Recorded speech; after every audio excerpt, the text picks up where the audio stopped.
दिल्ली की तंग गलियों से निकला एक बिल्कुल साधारण सा लड़का अर्जुन। जेब अक्सर खाली रहती थी, घर की आर्थिक स्थिति कुछ खास नहीं थी। पिताजी की छोटी सी नौकरी और मां घर संभालती थी। लेकिन इस लड़के के सपने बहुत बड़े थे। तो चलिए गहराई से डिकोड करते हैं इस सफर को और देखते हैं कि कैसे एक आम इंसान की कहानी पूरी तरह से असाधारण बन जाती है। अब सबसे पहला सवाल जो अक्सर हम सबके मन में आता है, क्या सच में जिंदगी बदल सकती है? मतलब जब भी कोई नया अवसर या कोई नया बिजनेस मॉडल हमारे सामने आता है तो डाउट्स होना एकदम स्वाभाविक है ना? डायरेक्ट सेलिंग को लेकर भी शुरुआत में लोगों के मन में यही सवाल होता है कि क्या वाकई इस रास्ते पर चलकर कोई अपने हालात पूरी तरह बदल सकता है? आज के हमारे सोर्स मटेरियल का मुख्य केंद्र यही सवाल है और हम अर्जुन की इसी जर्नी के जरिए इसका जवाब तलाशेंगे।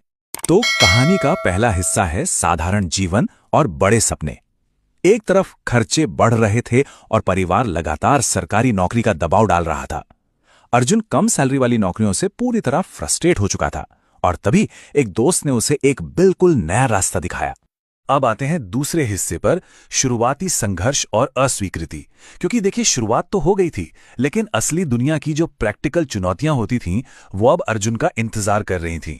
बिजनेस के पहले दिन का जो जोश होता है ना, वो एकदम अलग ही लेवल पे होता है। अर्जुन भी फुल एनर्जी में था। उसने तुरंत 50 लोगों की एक लिस्ट बना डाली।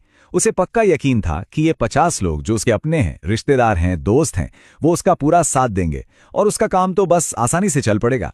किसी भी नए काम की शुरुआत में अक्सर ऐसी ही मासूम सी उम्मीद होती है, लेकिन यहीं पे मिलता है सबसे बड़ा रियलिटी चेक। जो लोग उसके सबसे करीब थे उन्हीं की तरफ से सबसे ज्यादा विरोध आया। किसी ने मुंह पर कहा भाई ये सब फ्रॉड होता है, तो किसी ने सीधे मजाक उड़ाया, क्या यार कोई और काम नहीं मिला जो अब तू साबुन और शैम्पू बेचेगा? रिश्तेदारों के ताने अलग और जो पक्के दोस्त थे वो भी धीरे धीरे दूर होने लगे।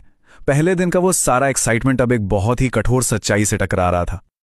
और ये रिजेक्शन का सिलसिला कोई एक दिन का नहीं था। सोचिए, हर दिन लोगों को कॉल करना और बदले में सिर्फ और सिर्फ ना सुनना। लोग फोन काट देते, मिलने से साफ मना कर देते और अगर कोई मीटिंग में आ भी जाता तो बस मजाक बनाकर चला जाता। सोर्स मटेरियल में साफ बताया गया है कि कई बार अर्जुन रात को अकेले बैठकर सच में रोता था। उसे लगने लगा था कि शायद वो ये काम नहीं कर पाएगा, शायद वो मजाक उड़ाने वाले लोग ही सही हैं। वो एक ऐसा पॉइंट था जहां अच्छों की हिम्मत टूट जाए। लेकिन कहते हैं ना, हर अंधेरे के बाद एक सवेरा होता है। जब भी अर्जुन सबसे ज्यादा निराश होता, उसके मेंटर उसे एक बहुत ही गहरी बात याद दिलाते। हारने वाले बहाने ढूंढते हैं और जीतने वाले वो बस सीख ढूंढते हैं। बस यही वो शब्द थे जिन्होंने गेम पलट दिया। अर्जुन ने इस पूरी नेगेटिविटी के आगे घुटने टेकने के बजाय इसे एक सबक के रूप में लिया और खुद को बदलने का पक्का फैसला कर लिया। और यहीं से शुरू होता है कहानी का तीसरा हिस्सा, सीखने का एक बिल्कुल नया दौर। अर्जुन समझ गया था कि सफलता सिर्फ बाहर भागदौड़ करने से नहीं, बल्कि खुद के अंदर सुधार करने से मिलेगी। उसने अपनी पूरी रूटीन बदल डाली। खुद को निखारने के लिए उसने रोज किताबें पढ़ना शुरू किया। प्रेरणा के लिए वो लगातार सेमिनार्स अटेंड करने लगा। अपने अपलाइन यानी सीनियर मार्गदर्शकों से हर कदम पर सलाह ली और सबसे अहम, अपनी कम्युनिकेशन स्किल्स पर बहुत गहराई से काम किया। ये हमें बहुत ही स्पष्ट तरीके से दिखाता है कि जब भी सामने बाधाएं आएं तो सबसे पहले खुद की स्किल्स को अपग्रेड करना चाहिए। यहां अर्जुन के नजरिए में एक बहुत बड़ा, एक कह सकते हैं गेम चेंजिंग बदलाव आया। पहले वो क्या कर रहा था? वो सिर्फ लोगों को अपना सामान बेचने की कोशिश कर रहा था। लेकिन अब उसने लोगों को सुनना शुरू किया, उनकी समस्याओं को समझा और उन्हें एक वास्तविक समाधान, एक सोल्यूशन देना शुरू किया। और सच मानिए, इस एक छोटे से माइंडसेट शिफ्ट ने उसके आत्मविश्वास को आसमान पर पहुंचा दिया। लेकिन रुकिए, आगे बढ़ने से पहले अध्याय 4, सबसे मुश्किल समय। क्योंकि सफलता का ग्राफ कभी भी एकदम सीधी रेखा में ऊपर नहीं जाता। अर्जुन के सामने सबसे बड़ा अंधेरा तब छा गया जब उसकी मेहनत से बनाई हुई टीम लगभग पूरी तरह से बिखर गई। ये अर्जुन का आर्थिक रूप से सबसे कमजोर दौर था। घर से फिर दबाव शुरू हो गया कि छोड़ो ये सब, समय बर्बाद मत करो। पैसों की इतनी तंगी थी कि कई बार मीटिंग्स में जाने के लिए उससे मीलों तक पैदल चलना पड़ता था, सिर्फ इसलिए ताकि बस का किराया बच सके। कई दिन तो ऐसे निकले जब वो सिर्फ एक चाय और बिस्किट के सहारे पूरा दिन गुजार देता था। यहां हमें असल में पता चलता है कि सफलता की कीमत कई बार कितनी भारी चुकानी पड़ती है। सब कुछ खिलाफ था, जेब खाली, परिवार नाराज, टीम टूट चुकी थी। लेकिन अर्जुन के अंदर एक आग थी जो बुझने का नाम ही नहीं ले रही थी। उसके मन में सिर्फ एक ही बात थी, अगर मैं अभी इस मोड़ पर रुक गया ना तो पूरी जिंदगी पछताना पड़ेगा। बस यही वो एक थॉट था, यही वो अदम्य संकल्प था जिसने उसे उस गहरे अंधेरे में भी रुकने नहीं दिया।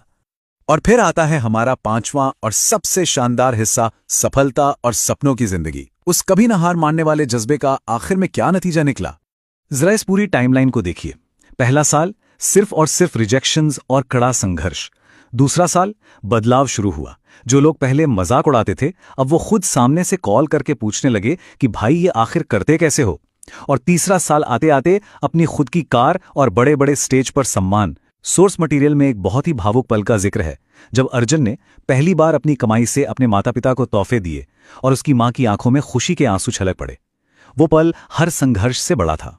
पर इस पूरे विश्लेषण का जो सबसे गहरा निष्कर्ष निकल कर आता है वो ये है कि अर्जुन की सबसे बड़ी अचीवमेंट वो पैसा या वो कार बिल्कुल नहीं थी। सबसे बड़ी बात थी वो अनशेकेबल कॉन्फिडेंस, एक ऐसा अटूट आत्मविश्वास जिसे कोई हिला नहीं सकता था। डायरेक्ट सेलिंग की असली दौलत यही तो है, आपकी सोच और आपकी जीवन शैली में आने वाला वो पॉजिटिव बदलाव। अर्जुन ने सिर्फ अपनी नहीं बल्कि अपने साथ जुड़े सैकड़ों लोगों की जिंदगी को एक नई उम्मीद दी। तो इस पूरी कहानी को देखने के बाद हमारे लिए क्या टेकअवेज हैं? सफलता के वो 4 सिंपल लेकिन बेहद पावरफुल कदम क्या हैं? पहला, हालात कैसे भी हों हमेशा सीखते रहिए।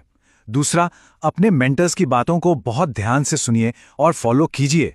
तीसरा, बिना थके पागलों की तरह मेहनत कीजिए।